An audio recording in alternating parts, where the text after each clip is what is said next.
Hello everyone and welcome back to season 2 of the PGN Podcast. This podcast has one simple message: to normalise the conversation on resilience, our environment and our future in a climate changed world, with our communities at the heart of it all. Our primary goal is to foster discussions about flooding, climate resilience and related environmental issues to better support communities. We're here to take a deeper dive into the conversations we began in season 1. We will be connecting hearts and minds, ambition, passion alongside our community and experts. Together we'll work towards building a more resilient future in our ever-changing world. I am Meshi Taka, the project lead for Project Groundwater Northumbria, which is what PGN stands for, and your host for this season. Let's jump right in. Today we'll be talking sustainable homes, an idea that can mean different things to different people. We're welcoming the girls from North Durham Academy who recently built a prototype of a very special type of house. Ladies, welcome to the PGN Podcast. Hello, Jade. Hi. Welcome. Would you like to introduce yourself to our viewers? Hi, my name is Jade and I'm 13 years old and I'm in year 9 at North Durham Academy. What's your biggest passion in life, Jade? Like music and singing. Cool.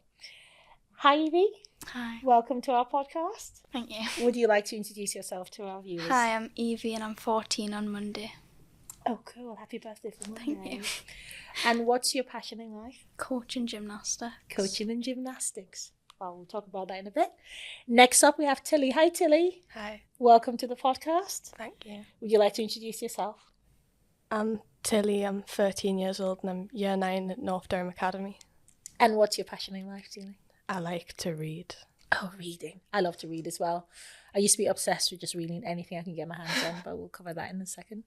And last but not the least, hi, Elma. Hi. Welcome to the podcast. Hi. Would you Hi. like to introduce yourself? Hi, my name's Elma. I'm 13 years old and I'm in year 9 at North Durham Academy.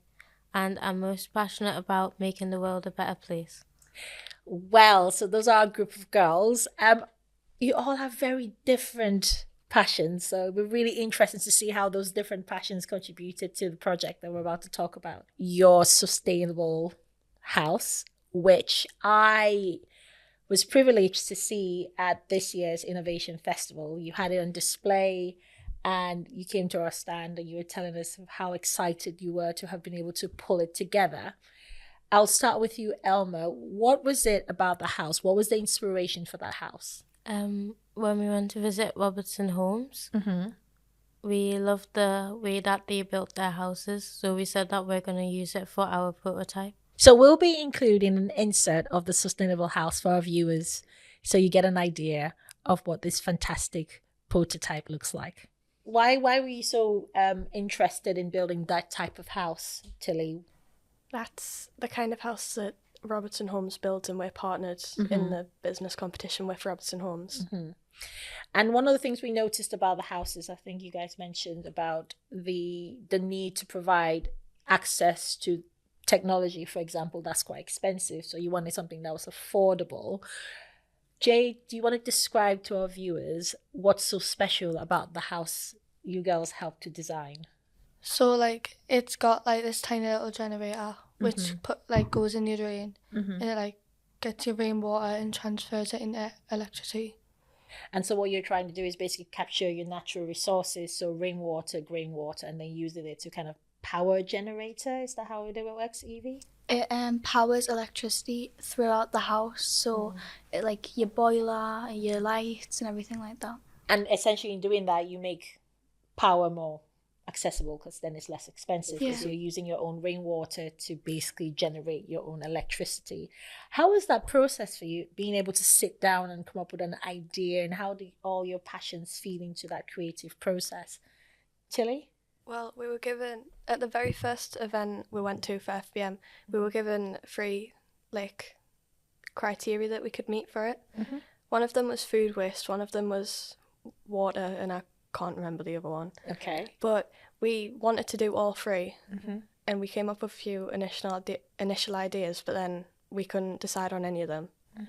And then we went and we visited Robertson Homes, and then Jade came up with the idea to put this little circular thing in the drains to spin around really, really quickly, and then it generates the electricity for your home. Jade, what was it in that moment that gave you that idea? Well, when we're looking down like the drain, I realised how much water goes through and it just goes to waste. And electricity is like quite expensive now, so it just like helps save money. And so from that little spot, like you kind of build a whole prototype. And Elma, just thinking about when you ladies decided on pursuing the kind of more affordable energy, how did the plan come together to then get it sorted? We had to like patent our idea, and like we had to like get help from other people to give us more ideas on how we could develop our prototype into something more. Do you have like a name of the house, or it's just a sustainable house? We have a catchphrase. What's the catchphrase? Go with the flow. Go with the flow. Glow with the flow. Glow with the flow. Yeah. Okay. I think we should call it Betty. I don't know if now's the time to christen the house on the phone, because you might change your mind. Yeah. But glow with the flow. That's like our thing, and then our name for the generator was Hydroflow. Oh, cool. And how did it feel though, like leading your own project? I mean, it's a big thing. I saw the house and it looked really remarkable. So how did it feel, like reaching out to people and saying we'd like to support? This is a really brand new idea that we really believe in. How do you convince people to kind of support you? I'm looking at you, Evie, because you're like, I love coaching. So tell me how your coaching superpower came into that conversation, into that scenario. Well, like I like helping people and like talking to people. And when I'm coaching, like I coach the little kids, and I always like talk to them, because a lot of them don't really understand, and you gotta like help them.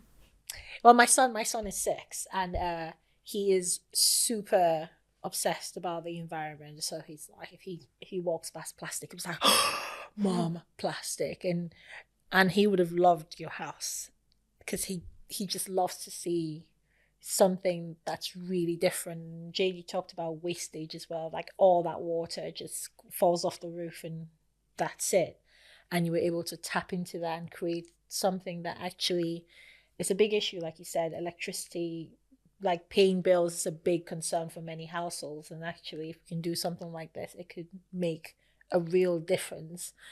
In addition to the fact that it's about the environment as well, it's helping the environment by reusing a natural resource. And I remember when I saw you at the festival, I asked about, have you thought about scaling it up? And you were like, oh, it's only for competition. But have you thought about it? Did it cross your mind that what you come up with could actually be something that engineers in workplaces could take and build something big out of it? Yeah. Did you? And if you could though, if I could set up a meeting with like a major engineering consultancy, and you had to walk in there and sell your idea to them and go, this is the future, what would you say? I think we'd be pretty confident, because me and Tilly did Girls Get Set, and we've gone to like a engineering company, Baker Hughes, and we've seen all their innovative ideas, and that's what really like helped us when we were doing FBM. So we think that if we were to further the idea, it would definitely work. Just talking about, you said you did the STEM. Yeah, Girls Get Set. Tell us a bit more about that. It was trying to make a more innovative way to like capture CO2, as there's too much in the atmosphere. And what did you get out of that? Like different innovative ways to make the world, like make the environment a bit better. The CO2 thing is interesting, because in your house you basically are capturing rainwater, and the thing with water is we take it for granted because we don't really think about where our drinking water comes from, don't we? But really, if you think about it, if you look at the news at the moment and you look at the world, there's times in the year when there's too much water, and there's times in the world when there's not enough water. So your project being able to recognize that the rain that's coming off the roof, or I think you also mentioned that it could also take grey water as well, that could almost create a resource for something that's also in high demand but very expensive. It's really refreshing to see. But like you said, there's too much CO2 in the world. We keep talking about net zero and all these kind of things. Like how engaged are you when people talk about reducing the carbon footprint and things like that? Do you think, are they talking to me, or I don't know what they're talking about? I feel like I could tell them my ideas as well. Well, you're on the podcast, so go on then. Tell us. Because I would love to hear some of the ideas that you come up with when you hear people talking about some of the challenges. Like, what do you think we could do differently just to help us all get better solutions? Jade, what do you think? Maybe just like stop leaving plastic and be like more thoughtful when you're like using all your electricity, because some people use a lot more than others, and like sometimes you can just cut it down. So we're very wasteful as a society. Yeah. Evie, what do you think? Yeah, I think people should stop leaving the lights on. Like in my house, my mum and brother always leave on all the lights, and it just wastes a lot more electricity, and the bill makes it a lot higher.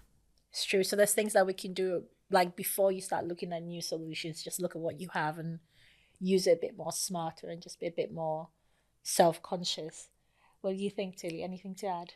I think we should stop using like just as much electricity as we do, because sometimes my dad comes in from work, he turns on the lights in the kitchen when you can still see just from the natural light, and then my brother sits upstairs with his computer still plugged in to the wall just all day. Like, you could easily unplug it. So that's a useful thing, though, because we think about like solutions and things, and actually step one is looking at how we live at the moment and going, what do I really need to have my lights on all the time, and do I need to switch just for convenience? Is the convenience worth it when we could just cut back a little bit? Because we're always looking for big ideas, but actually let's look at the smaller things. So that's a really good starting point. And I think if I was to say, oh, okay, I could do a campaign around that, what would that campaign look like? How do we get people to go, you know what, I'm going to do something? What would you say to that? Probably like more on social media, because everyone's on it these days, and people wouldn't be like pressured or anything. They would just see it and they'd be persuaded just because they're scrolling through their phone. Oh, it's a good start though. I think social media could play a part. But how could we get that sustained engagement? So we put something on social media and that's great, but that's great for like 5 minutes. How do we get our brothers and sisters, our parents to kind of go, oh, okay, we can also be part of the solution? Show them how bad it could get if they don't start with the little things like putting the lights off. Tilly? I don't really know much about social media, but like I feel like instead of talking to the people who they already pay, like they already pay their bills and stuff, I feel like we should aim it more at the younger generation, because usually kids don't like when the parents have to spend a lot of money for no reason. And well, that's a really good point, actually. So what you're saying is you could be our foot soldiers and you can go into all the homes and you can convince all the parents to change their behaviours. Is that what you're telling me, right? No, I mean, like, if you tell like younger children, oh, your parents to spend a lot in bills, it might mean like, oh, you might not be able to get you like sweets for this month or something. Or Christmas presents. Oh yeah, okay, I get, yeah. So basically, if they made savings in one area, it could get you more value in another area. Yeah. I mean, that's a good bargaining tool. I can see where this conversation could be very rewarding for our youngsters. Jade, what do you think?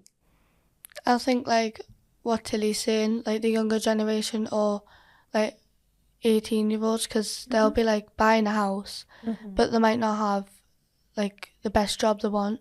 So when they like don't have as much money, they can make it cheaper for them. That's good. I do think you are raising a really strong point that a lot of the times, I mean, the work I do, we talk about flood resilience and everything else, but a lot of the time we talk about things like nature-based solutions and sustainable drainage systems and how people can have rainwater gardens at home where it essentially captures rainwater and it helps, like, you have a lovely garden and lovely benefits. And we're almost talking to the homeowners and the parents, and actually having the youngsters and like yourselves who have all these ideas, having you on board and having you be part of that conversation could be just the missing key, really, because you could convince those really stubborn parents. I'm just as bad, I'm very set in my ways. But you could be part of that messaging, which is we need to do this because it actually helps us in the future as well. Evie, because you're the one who loves coaching though. So if you were to coach, you coach youngsters, if you had to coach your parents, if you're trying to get them on board about how we need to all do this together, what would be your approach? My mum's very stubborn. So Okay, well, like I said, well, guilty. I'm just as stubborn, so it's not just your mum. But yeah, if you had to bring them on side, how would you get them there? I'd probably like show her the solution and show her how much better the solution is rather than the way she's doing it now. So we have the house. I saw the house at the Innovation Festival. Are you happy with how it turned out? Yeah. If you could do something different to that house, what would you do? I feel like we'd probably do something smaller because we didn't overall win the competition, even though we did win 2 prizes for it. But the person that won, they had like a really, really small thing, and we put a lot of effort into it, and it felt like it was just like done for nothing. So I feel like if I could do something different, I'd try and push like the entire team into doing something smaller so we wouldn't be as disappointed. Okay. What do you think, Elma? One thing I'd change about the house would be maybe more like stuff inside it to show like what else could happen, not only the lights. Maybe the TV could be powered by the electricity or like the radio or something. Oh yeah, so kind of show how it could basically be more integrated with how we live on a daily basis. Jade, what about you? I don't really know what I would change because it worked like really well and everyone liked it, but it was quite big. It was hard to take to all the challenges, and it was just really big to like fit everywhere. Okay, so like being able to kind of do a road show or take it around and travel with is a bit challenging. What do you think, Evie?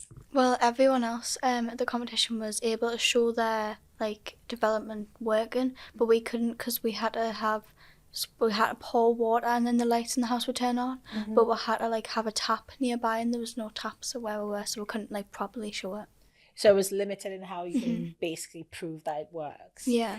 I will say though, Tilly, that I know it probably wasn't the best outcome because you didn't win, but I saw your house at the Innovation Festival, and I think sometimes you win when you're not expecting from the different audience, which is where I was talking to you girls about the fact that although it was for a business competition, we work in flooding and we were looking at things like sustainable energy and things like that. And I just thought it was remarkable. And yes, you didn't win that particular competition, but look at what the house has done since, and look at the places the house has been to since. And I think it has definitely giving more than you initially anticipated, and it's worth recognizing that it was valuable because of what it's done already.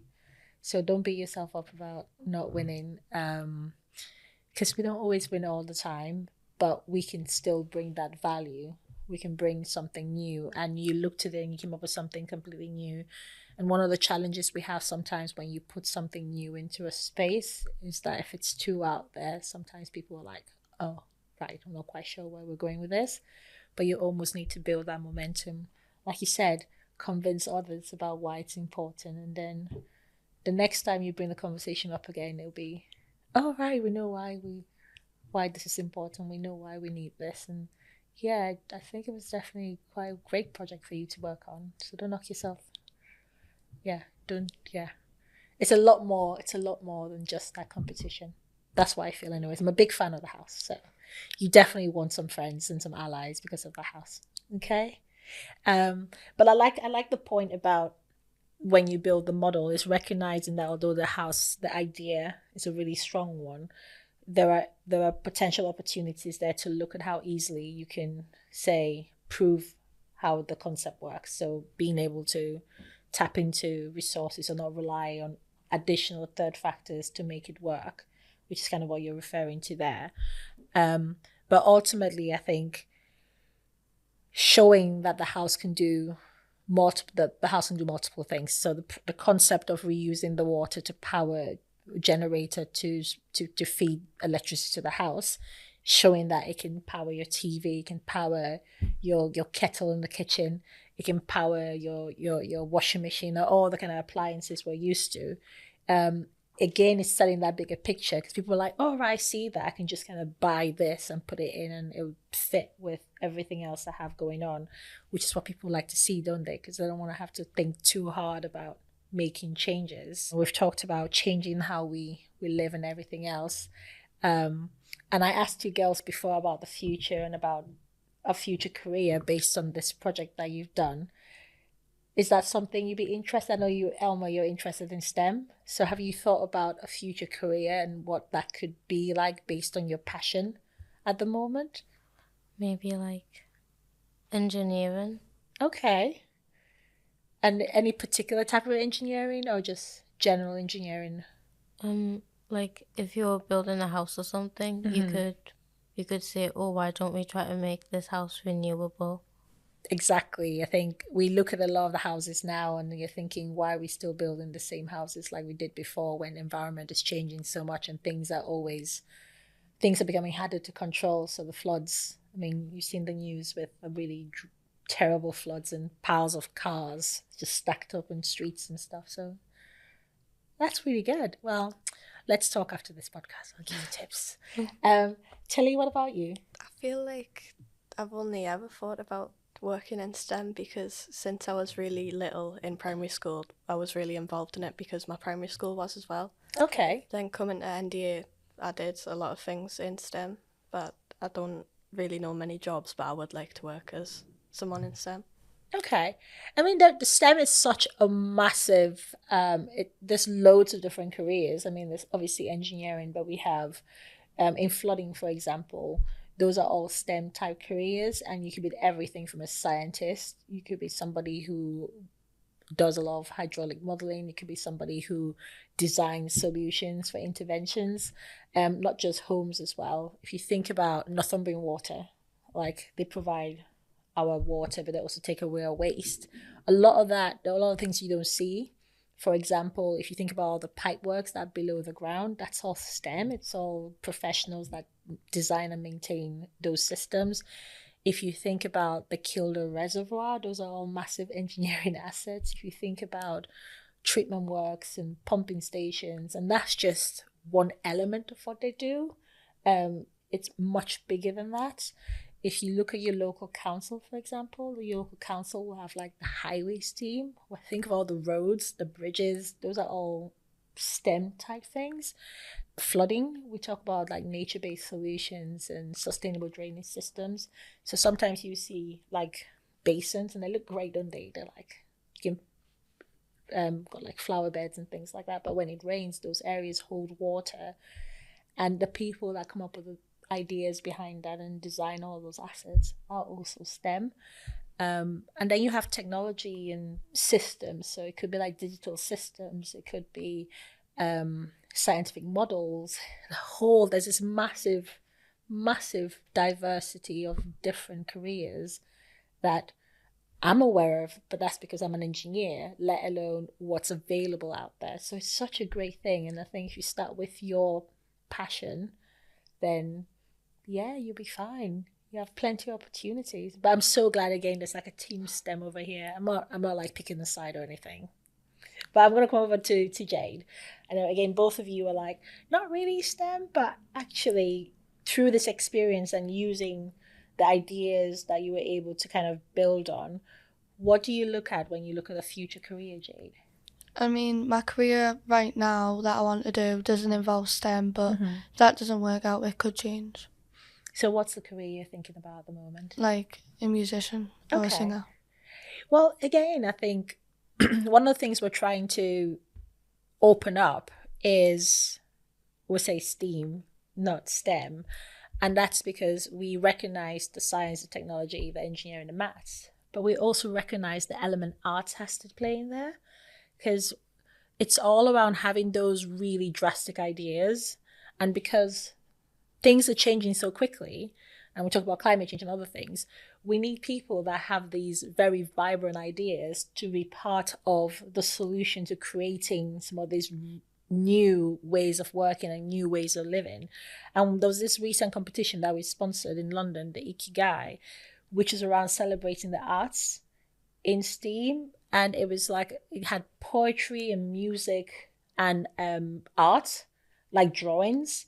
And that was all part of the competition, but it was in the IC, the Institution of Civil Engineers headquarters. It was hosted by an engineering organization, because those two sides and non-opposite sides are actually part of a bigger picture. So yeah, it's not just STEM, it's also the arts. So it's also brilliant to know that actually that creativity is what you look forward to building in the future, Jade.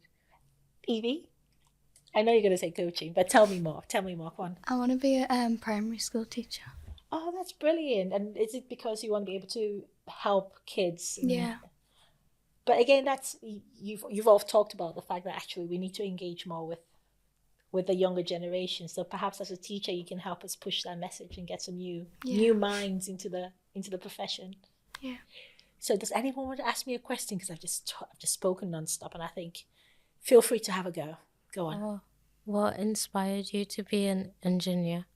I cheated a little bit. My dad was an engineer. So my dad was a civil engineer, and I'm a bit like you. I love STEM. So from a very young age, I love maths, I love physics, I love anything. I love chemistry and biology. And I used to, one of my earliest memories is I used to kind of go, my dad had like an engineer's drawing table, and I used to kind of go in there and have a rifle through his stuff, and I used to pretend that I was drawing engineering buildings, and it just stuck. But I was always fascinated about building infrastructure and building solutions. And I think when you grow up in a space where the lack of infrastructure can leave a massive gap in society, and you talked about affordable electricity because of rising bills, if you're that kind of person that's very attuned to problem solving, you naturally gravitate towards engineering type professions. So, and I just followed it through school, and before you know it, there we are, civil engineer. So yes. What about you, Tilly? Any questions for me? Not really. Oh, wow. Jade? How long have you been an engineer for? Oh, show my age. Over 20 years. So yes, been 20 years in this industry. It feels like I only started like yesterday. It doesn't feel like it's been 2 decades, but a lot has changed. I will say that when I first went to university, there were a handful of us in class. When I first went to the workplace, there was only a handful of us in the workplace, and the offices I work in now have changed so much. There's a lot more girls, there's more women, different types of people, different cultures, different points of views, different skills as well. So even the idea of what an engineer was back in the day when I started and what an engineer is now is completely miles apart. And that's only a good thing, like I said, because we're bringing different types of voices, different types of views. I think that one of the great things about this profession is the ability to bring those different ideas together and come up with something that truly helps our communities and hopefully protects us for the future. So yes. Evie? What's your favourite part about being an engineer? Oh, I'm a pivot type of person. So I say this all the time. I do my best work in chaos. I think when things look really scary, that's when I get really excited, because my brain's just 20 ideas a second.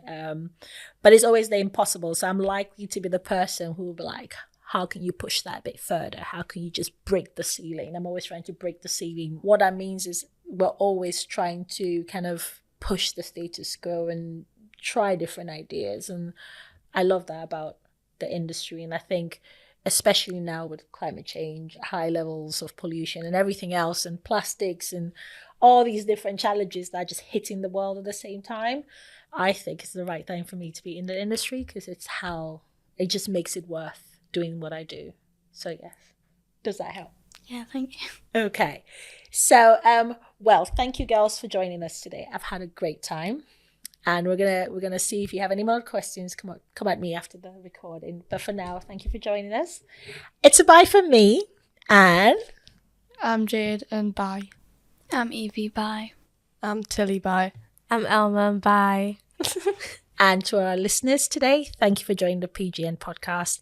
For notes about what we've discussed today, please check out the notes in this episode, which is available on Spotify and YouTube. Thank you all for listening today. Project Groundwater, aka PGN, is a research and innovation project funded by DEFRA as part of the 200 million Flood and Coastal Innovation Programs managed by the Environment Agency.